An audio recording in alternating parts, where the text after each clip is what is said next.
It was big. It was bold. It looked like it could drive through a war zone in full leather upholstery, and then break down outside the valet. The Range Rover L322 wasn't just a car. It was a statement, a machine that whispered class while screaming for help under the bonnet. This is the story of the luxury tank that made millionaires cry and off-roaders cheer. The Range Rover L322. Welcome to Nobody Drives. If you're into cars, the latest tech innovations, the rich history of automotive engineering, and everything that's shaping the way we drive, you're in the right place. Before we dive in, make sure to hit like, subscribe, and ring the bell so you never miss an episode about all things automotive, past, present, and future. Now, let's get into it. In 2002, Land Rover, still under BMW's wing, dropped the L322 like a velvet sledgehammer. It replaced the aging P38 and brought a whole new level of luxury and tech to the table. Developed with German precision and British heritage, it had the DNA of a 7 Series with the soul of a muddy Defender. Air suspension, a monocoque body, touchscreen nav in 2002, and interiors that made S-Classes blush.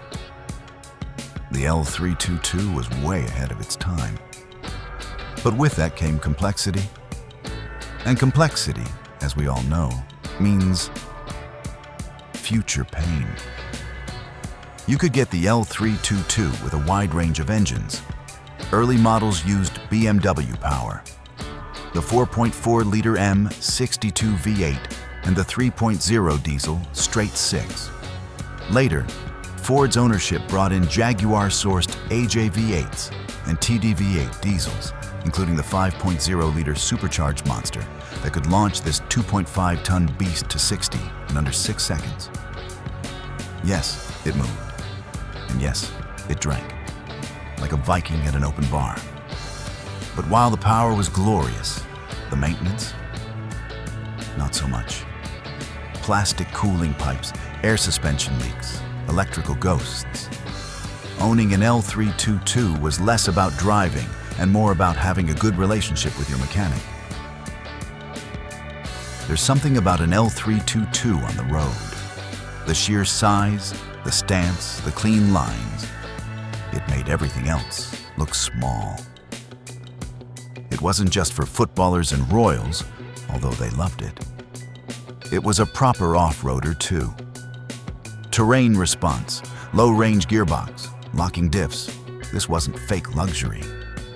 The L322 could still climb a hill, ford a river, and then take you to the opera in heated walnut-trimmed silence. It had presence, respect. The kind of thing that made people step aside in the fast lane without knowing why. But let's talk about the dark side. The part Range Rover owners know all too well. Owning an L322 meant learning new warning lights weekly. It meant suspension going flat overnight, water leaks, failing infotainment systems, head gaskets, transfer case whine, and the most terrifying thing of all, electrical faults with no known cause. Was it worth it? To some, yes. To others, not even a little. But even at its worst, it was still beautiful. Despite its flaws, the L322 became a modern classic.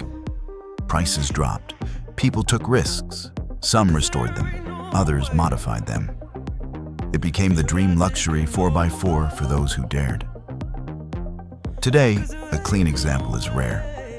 A reliable one, even rarer. But when it works, it works. It's like driving a castle.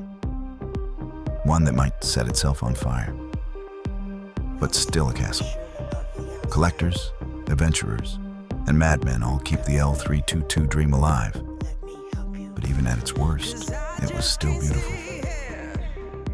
The Range Rover L322 was never perfect, but it never had to be. It was charm, power, style, and failure, all rolled into one luxury rectangle.